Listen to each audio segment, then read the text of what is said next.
اوپر ہے، اوپر پڑ گیا.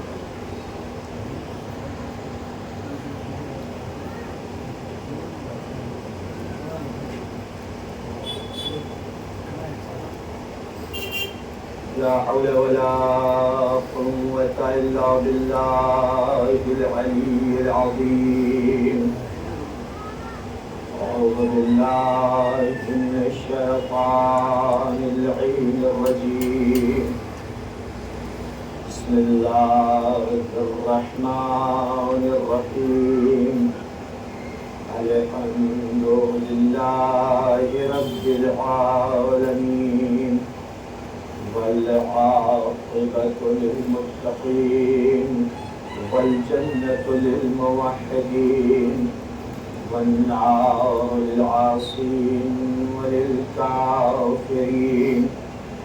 والصلاة والسلام والتحية والإكرام على رسول الأنام الرسول المصدق والنبي المحبب النبي الأمي المكي المدني القرشي الهاشمي البطحي الأبطحي الذي أرسله الله بشيرا ونذيرا بين يدي الساعة رحمة للعالمين شفيع المذنبين مولانا حبيب إله العالمين أبي القاسم المصطفى محمد. صل على محمد وآل محمد وآله الطيبين الطاهرين المعصومين المظلومين الغر الميامين الذين أذهب الله عنهم الرجس وطهرهم تطهيرا.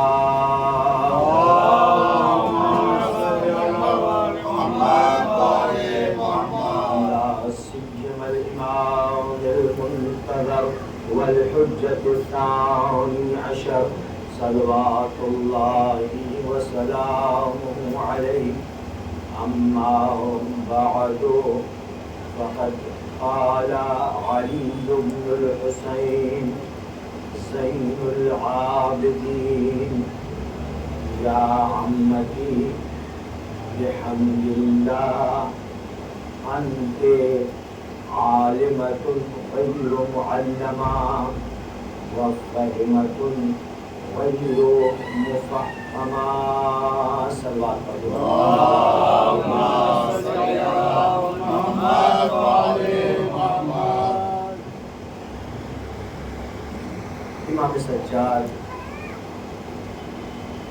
علیہ الصلوۃ والسلام کی اس حدیث اس ارشاد کا ترجمہ اور معنی بیان کرنے سے پہلے امام سجاد علیہ الصلوۃ والسلام سے ایک شخص نے سوال کیا.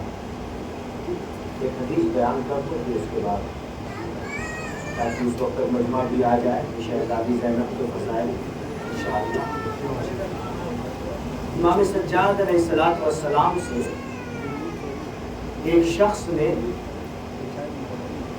سوال کیا کیف اصبحت یا ابن رسول اللہ، اے فرزند رسول آج آپ نے صبح کس طرح کی. توجہ رہے، سوال یہ ہے کہ آج آپ نے صبح جو کی ہے کس حالت میں کی ہے. ہم سے آپ سے کوئی سوال کرے گا تو ہم اپنے حساب سے جواب دیں گے کہ جس طرح ہم نے صبح کی ہے. لیکن امام سے سوال کیا گیا ہے صبح کیسی کی ہے، ہم آپ زیادہ سے زیادہ یہ کہہ دیں گے الحمدللہ خدا کا شکر ہے، کوئی ایسی مشکل کوئی پریشانی نہیں. لیکن امام معصوم وہ ہوتا ہے کہ جو زبان کھولتا ہے تو حکمت کی باتیں اس کی زبان سے لوگوں تک پہنچتی ہیں. سوال کیا بالکل واضح ہے. کیف اصبحت عربی میں ابن رسول اللہ اے فرزند رسول آپ نے آج صبح کس حالت میں کی. لیکن امام نے جواب میں کیا فرمایا؟ امام نے ایک بہترین سوال ہے کہ صبح کس حالت میں کی ہے، لیکن جواب میں امام نے ایک بہترین موعظہ کر دیا. ایک بہترین موعظہ. توجہ رکھیے گا. آپ نے کیا جواب دیا؟ آپ نے جواب میں فرمایا اصبحت مطلوباً بثمان. آج میں نے صبح اس حالت میں کی ہے کہ میں 8 چیزوں کے لیے مطلوب ہوں. 8 چیزیں مجھ سے طلبگار ہیں، مجھ سے طلب کر رہی ہیں. میں ان کے لیے 8 چیزوں کے لیے مطلوب ہوں. بہترین موعظہ ہے. توجہ رکھیے گا. آئیے آگے تشریف لے آئیے. محمد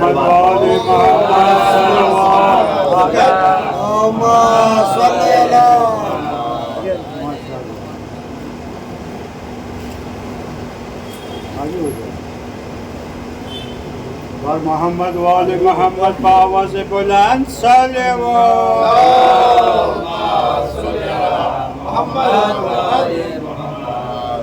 تو امام نے فرمایا جواب میں، میری طرف متوجہ رہیے آپ لوگ. ٹھیک ہے ٹھیک لگائے بیٹھے، لیکن توجہ میری طرف رکھیے. سلوات پڑھتے پر محمد والے محمد. توجہ میری طرف ہے. ٹھیک لگا لے، کوئی بات نہیں ہے. تھکے ہیں دن بھر کے، کوئی مسئلہ نہیں، لیکن توجہ میری طرف رکھیے تاکہ میں کچھ پڑھ تو سکوں. ایک بھی لگا لیں گے اور منہ ادھر رکھیں گے تو کیسے پڑھ پاؤں گا. سلوات پڑھتے محمد والے. تو امام نے جواب میں کیا فرمایا کہ آج صبح میں نے اس حالت میں کی ہے 8 چیزیں مجھ سے طلب کر رہی ہیں. 8 چیزیں میرے لیے طلبگار ہیں. توجہ رکھیے گا. امام نے اپنے لیے فرمایا لیکن ہم سب کے لیے. ابھی آپ خود ملاحظہ کریں گے. پہلی چیز امام نے فرمائی اللہ یطلبنی بالفرائض. آج صبح میں نے اس حالت میں کی ہے کہ اللہ مجھ سے اپنے فرائض کو مجھ سے طلب کر رہا ہے. ہم آپ کوئی بھی جو صبح کرتے ہیں تو ہماری گردن پہ کیا ذمہ داری ہے کہ اللہ نے جو فرائض ہماری گردن پر عائد کیے ہیں، فرض کیے ہیں، انہیں ہم بجا لائیں. اللہ طلب کر رہا ہے، اللہ چاہ رہا ہے. جو ہمارا خالق ہے، ہمارا مالک ہے، ہمارا رازق ہے، رزق دینے والا ہے، تو جب اس نے فرائض ہماری گردن پر واجب کیے ہیں، فرض کیے ہیں، تو اس کا وہ طلبگار ہے. ہم اس کے لیے مطلوب ہیں. ایک طالب ہوتا ہے اور ایک مطلوب ہوتا ہے. جو طلب کرنے والا ہوتا ہے اسے طالب کہتے ہیں، جس سے طلب کیا جاتا ہے اسے مطلوب کہتے ہیں. تو کیا بیان کیا؟ اللہ اپنے فرائض کو مجھ سے طلب کر رہا ہے. فرائض میں ساری چیزیں آ جائیں گی، یعنی اللہ نے جو واجب کیا ہے وہ ہم بجا لائیں، اور اللہ نے جو چیزیں ہمارے اوپر حرام قرار دی ہیں ان سے بھی ہم پرہیز کریں. یہ پہلا طالب ہوا، اللہ ہے. دوسرے کون ہے؟ والنبی بالسنہ. نبی ہم سے آپ سے کیا طلب کر رہے ہیں؟ یہ تو امام نے اپنے لیے جواب دیا، لیکن ہم سب کے لیے یہ ایک موضوع ہے. نبی اپنی سنت ہم سے طلب کر رہے ہیں کہ ہم نبی کی سنت پر عمل کریں، نبی کی سیرت پر عمل کریں. جو نبی کی سیرت ہے، نبی کی سنت ہے، اس پر عمل کریں. یہ دوسرے طالب نبی ہو گئے. تیسرے کیا ہے؟ والعیال بالقوت. ہمارے بیوی بچے ہم سے کیا طلب کر رہے ہیں؟ توجہ رہے. ہماری بیوی، ہمارے بچے ہم سے کیا طلب کر رہے ہیں؟ بالکل ان کو نان و نفقہ چاہیے، ان کو غذا چاہیے، ان کو کھانا چاہیے، توجہ رہے۔ یہ نہیں ہے کہ شادی کر لی بس ہماری گردن پہ ذمہ داری نہیں، بچے پیدا کر دیے نہیں، بچے پیدا کیے، شادی کی، بچے پیدا کیے، کس کی گردن پر فرض ہے؟ مرد کی گردن پر، باپ کی گردن، بچے پیدا کیے باپ کی گردن پہ، شادی کی، نان و نفقہ فرض ہے کس کی گردن پہ؟ شوہر کی گردن پہ، زوجہ کی گردن پر نہیں ہے۔ صلوات پر محمد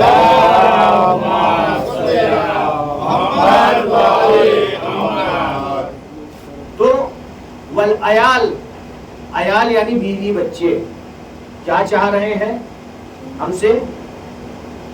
نان و نفقہ چاہ رہے ہیں، نان و نفقہ ہمیں دینا ہے چاہے جس حالت میں رہے۔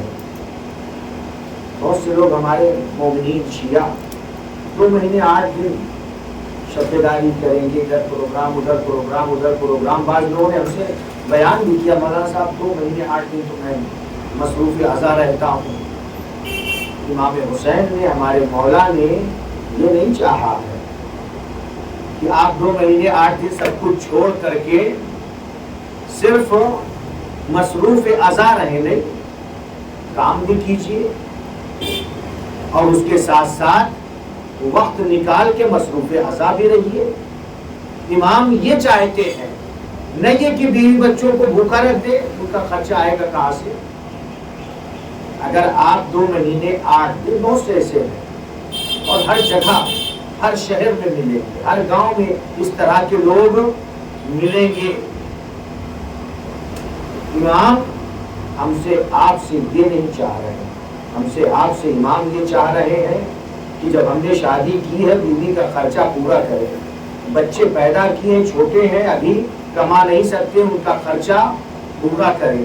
امام فرما رہے تیسری چیز کیا ہے؟ والعیال بالقوت، ہمارے بیوی بچے ہم سے کیا چاہ رہے؟ نان و نفقہ۔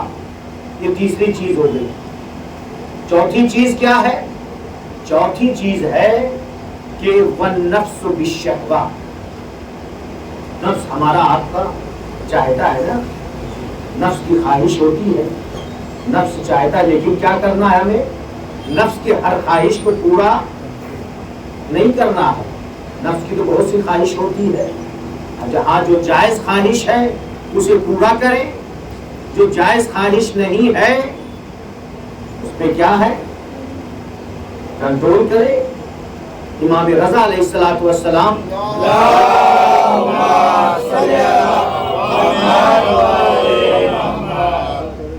سے ایک حدیث ہے کہ ہر انسان کے اندر، توجہ رکھیے گا، آج امام کی شہادت بھی گزری ہے، امام سے بھی ایک حدیث ہو جائے، ہر انسان کے اندر 2 جھگڑے مسلسل ہوتے ہیں، توجہ رکھیے گا۔ کل میں نے آج سمجھا تھا نا کہ ہمیں چاہیے کہ اپنے ائمہ کے اقوال ارشادات کو پڑھیں۔ 8ویں امام نے حروی سے یہ کہا تھا، توجہ رکھیے، ان کے صحابی حروی سے یہ کہا، رحم اللہ عبدا احیا امرنا، اللہ تعالیٰ، توجہ سنیے، اللہ تعالیٰ اس بندے پہ رحمت نازل کرے، احیا امرنا، جو ہمارے امر کو زندہ رکھتا ہے، ہمارے کام کو، ہمارے امر کو زندہ رکھتا ہے۔ حروی نے سوال کیا، کیف یحیی امرکم، مولا آپ کے امر کو کیسے زندہ رکھے گا؟ امر کو، جو امام رضا علیہ السلام نے فرمایا، آپ کے بھی ذہن میں یہ سوال آ رہا ہوگا کہ امام نے کہا کہ اللہ کی رحمت ہو اس بندے پر، اس انسان پر، اس شخص پر جو ہمارے امر کو زندہ رکھتا ہے، تو آپ کے ذہن میں بھی یہ سوال آنا چاہیے کہ ان کے امر کو ہم کس طرح زندہ رکھیں گے؟ زندہ رکھنا یعنی باقی رکھنا۔ جیسے ہم لوگ مجلس اعضا کر کے مقصد حسین کو بیان کرتے ہیں، عاشورہ کو ہم نے باقی رکھا ہے۔ اگر یہ مجلس حسین ان کا سلسلہ نہ ہوتا تو عاشورہ کو لوگ بلا دیتے کہ کربلا میں کیا ہوا تھا۔ تو یہ بھی ہے کہ ان کے امر کو زندہ کر رہے ہیں ہم مجلس کے ذریعے سے، فرش عزا بچھا کے اپنے گھر میں، گلی میں، کوچے میں، امام بارگاہ میں، مسجد میں، جہاں بھی ہمیں جگہ ملتی ہے ہم فرش عزا بچھاتے، جیسے یہی اس مقام پر ہم نے فرش عزا بچھا دی ہے۔ تو امام سے جب یہ سوال کیا کہ کیف یحیی امرکم، مولا آپ کے امر کو کیسے زندہ کرے، امام نے فرمایا یتعلم علومنا ویعلم الناس، ہمارے علوم کو، ہم اہل بیت کے علم کو، علوم کو سیکھے اور سیکھنے کے بعد لوگوں تک پہنچائے، علوم کو سیکھے اور سیکھنے کے بعد لوگوں تک پہنچائے۔ کوئی بھی ہو، ضروری نہیں ہے کہ صرف عالم ہی علم سیکھے، سر پہ امامہ رکھ لے، ٹوپی رکھ لے، قبا عبا شیروانی پہن لے تبھی نہیں، کوئی ضروری نہیں ہے، کوئی بھی آپ میں سے سیکھ کے بھی بہت سے ممبئی میں ماشاءاللہ سلسلہ جاری رہتا ہے، ہر جگہ آپ لوگ سیکھتے رہتے ہیں، اچھی بات ہے، تو کوئی ضروری نہیں ہے، اصل یہ ہے کہ ان کے علوم کو سیکھے، جس حالت میں بھی ہو، جس طرح سے بھی ہو، خالی یہ نہیں کہ وہ مدرسے میں آ کر کے طالب علم بن جائے تبھی نہیں، آپ اپنی جاب بھی کریں، جاب کے ساتھ ساتھ علم علوم آل محمد سیکھیں۔ امام نے فرمایا ہمارے علوم کو جو سیکھتا ہے اور سیکھنے کے بعد لوگوں تک پہنچاتا ہے وہ گویا ہمارے امر کو زندہ رکھ رہا ہے۔ اور پھر اس کے بعد امام فرماتے، سنیے، پھر امام فرماتے ہیں ان الناس لو علموا محاسن کلامنا لاتبعونا، لوگ جب ہمارے کلام کی خوبیوں کو جانیں گے تو وہ ہمارا خود بخود اتباع کریں گے۔ جب ان کے ارشادات کو پہنچایا جائے گا، امام فرما رہے ہیں کہ لوگ جب ہمارے کلام کو سنیں گے، ہمارے کلام کی خوبیوں کو دیکھیں گے تو ہمارا اتباع، ہماری پیروی خود بخود کریں گے۔ امام رضا علیہ السلام نے فرمایا، تو میں ابھی یہ عرض کر رہا تھا کہ امام نے فرمایا ہر انسان کے اندر، توجہ رکھیے، مسلسل دو جھگڑے ہوتے رہتے ہیں، ہر انسان کے اندر دو جھگڑے ہوتے رہتے ہیں۔ امام فرما رہے ہیں، امام معصوم، ہم آپ اپنا جائزہ لیں کہ ہمارے اندر دو جھگڑے کس بات پہ ہوتے رہتے ہیں۔ آپ لوگ دیکھیے، سوچیے تھوڑی دیر کے لیے کہ آپ کے اندر دو جھگڑے کس بات کے ہوتے رہتے، کس میں دو جھگڑے ہوتے رہتے، سوچیے، اپنا دماغ تھوڑی دیر کے استعمال کیجئے۔ پھر امام رضا علیہ السلام نے جو بیان کیا ہے میں بیان کرتا ہوں۔ دو جھگڑے ہر انسان کے اندر مسلسل ہوتے رہتے ہیں۔ امام نے فرمایا نفس کا اور عقل کا۔ نفس امارہ کہتا ہے کہ یہ کام کرو برائی کی طرف، لیکن عقل اس دن پہلی مجلس میں میں نے بیان کیا تھا نا کہ چھٹے امام نے کیا فرمایا ہے، عقل کیا چیز ہے، عقل کیا چیز ہے، چھٹے امام نے فرمایا۔ اس دن آپ لوگ مجلس میں تھے نا، دو دن گزرے ہیں، ایک آدھ تو رہنا چاہیے، تب تو مجلس کا فائدہ ہوگا نا۔ کیا فرمایا؟ عقل وہ ہے کہ جس کے ذریعے سے رحمان کی عبادت ہو اور جنت حاصل ہو، اسے کیا کہا جاتا ہے؟ اسے عقل کہتے ہیں۔ امام فرما رہے ہیں ہر انسان کے اندر دو جھگڑے ہوتے ہیں، نفس کا ہے، نفس امارہ کا، اور عقل کا جھگڑا ہے۔ نفس امارہ برائی کی طرف لے جاتا ہے، یہ نفس امارہ اسی لیے ہے، قرآن مجید میں ہے، 11 تاکید کی ہے اللہ نے۔ کسی بھی چیز کے بارے میں قرآن مجید نے اتنی تاکید نہیں کی ہے، اتنا زور نہیں دیا ہے، تاکید یعنی بہت زور دیا ہے، جتنا اللہ نے زور دیا ہے، تاکید کی ہے اس نفس کے بارے میں۔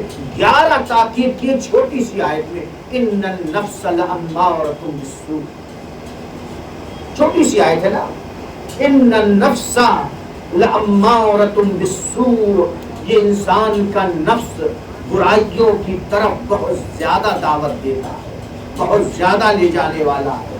تو نفس اور عقل کے اندر جھگڑے ہوتے رہتے ہیں۔ عقل کہتی ہے یہ برا ہے، یہ نہ کرو،